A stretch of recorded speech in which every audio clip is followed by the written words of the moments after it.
Bawal ba gumamit ng VPN dito sa loob ng bansang Saudi Arabia? Sasagutin po natin yung katanungan ng mga iba nating kapwa OFW.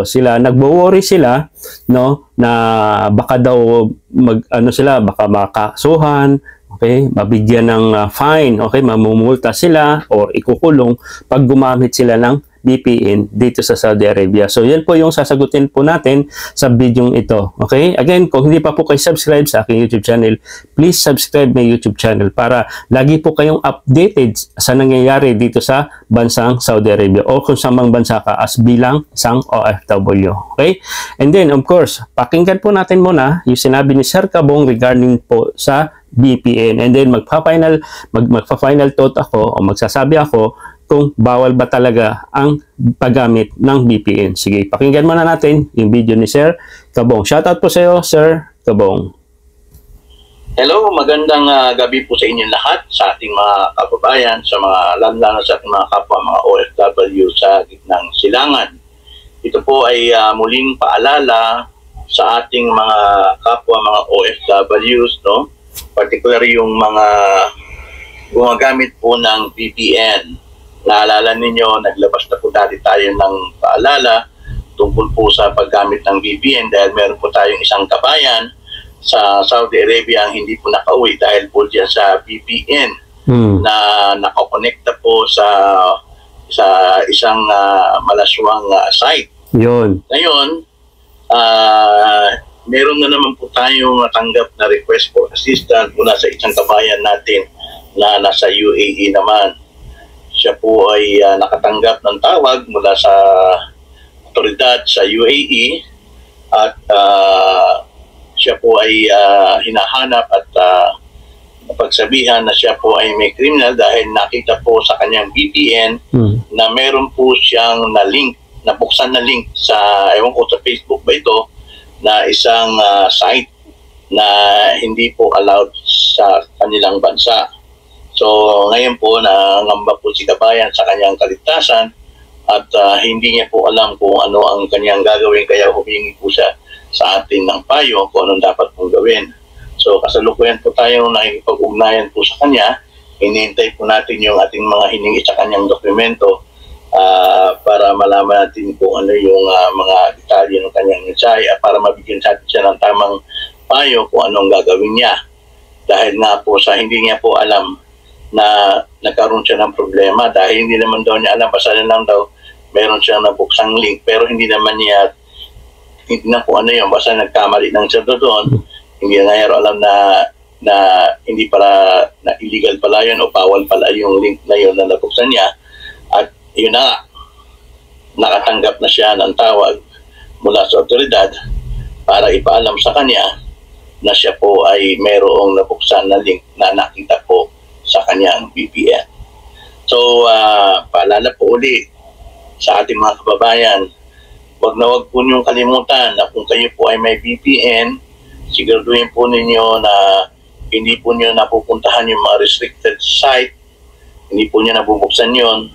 Pag may pumapasok po sa inyo mga inboxes or yung mga link na pumapasok sa inyo, wag po ninyong i-attempt na ito ay bubuksan upang hindi kayo mapahamak, lalo na kung ito po ay restricted na site. Okay? So, harinaway, mapaghandaan niyo po ito, mag-ingat, para rin po sa atin itong lahat. Isa pong munting paalala ni Kabong. Maraming salamat po. Yan. So, maraming salamat, Sir Kabong. I hope naintindihan nyo, narinig nyo ng maayos yung paalala, pabala kay Sir Kabong regarding po doon sa paggamit ng VPN. So, meron ako dito, sinearch ko siya. So, kahit kayo i-search nyo siya, marami kang makikita mga site regarding po dito. Okay? So, babasahin ko na lang, i-translate ko na lang sa Tagalog kasi una-una, ano ko na lang, parang direct to the point ko na lang. So, bawal ba gumamit ng VPN? Actually, kung babasahin mo dito, nakalagay, you cannot get an illegal trouble using VPN unless you use one unlawful in a country that restrict or ban VPN. Okay? So, shortcut ko na lang. So, may nakalagay din dito. Yan. Although the government of Saudi Arabia blocked access to many VPN provider by website and servers.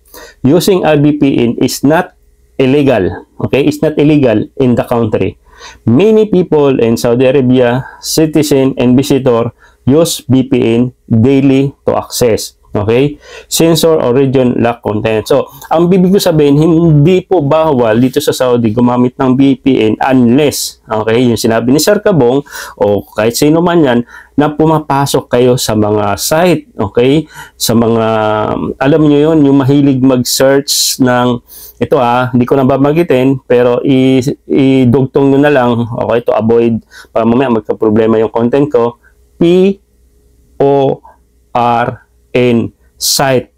Okay? So, yung iba kasi, mga kapwa nating OFW, pumapasok dito sa sinasabi kong PORN, mga site na ito. Okay, so bawal po yun, yung mga ganito, yung mga kabastusan ng mga site. Alam niyo na ibig ko sabihin, di ba? Kasi matagal na tayo dito sa OFW, hindi pa rin, di ba, hindi nakatiis. So pumapasok sa mga ganitong website or site na illegal po dito sa Saudi. Mamumulta po kayo, makukulong kayo, kung ano man yan. Okay?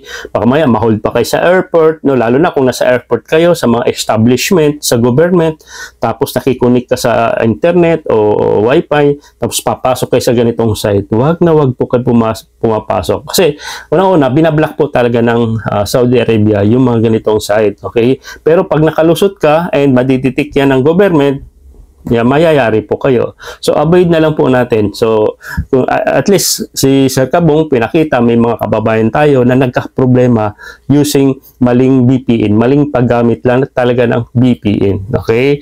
So, yun po yung ibig sabihin. Hindi po illegal, pero gamitin nyo wisely. Gamitin nyo sa tama. Okay? Huwag sa mga ganitong site na alam nyo pinagbabawal. Pag umuwi na kayo sa Pilipinas, saka nyo na lang gagawin yung mga bawal dito sa Saudi. Di bahala kayo gawin nyo sa Pilipinas. So, nasa country po tayo ng mga sobrang higpit. So, avoid po natin para hindi po tayo magkakaproblema. Lalo na kung ikaw is papauwi. Okay? So, yun lang. At least nasagot ko doon sa mga nagtatanong kung bawal ba talaga yung VPN. Again, hindi po bawal ang VPN do sa mga, sabi nga dito, 'di ba, kahit yung mga Saudi people, okay, mga Saudi citizen na gumagamit talaga sila ng VPN, pero yung yung VPN sa ibang mga bagay na kumaga may naitutulong sa kanila, hindi po yung against po sa bansa po nila. Okay? Nasa tamang paggamit lang talaga yung yung internet talaga, okay? O yung basta aralin nyo po yung batas dito sa kung saan bansa po tayo, lalo na sa Saudi Arabia, napaka-sobrang higpit po, okay? So yun lang naman, at least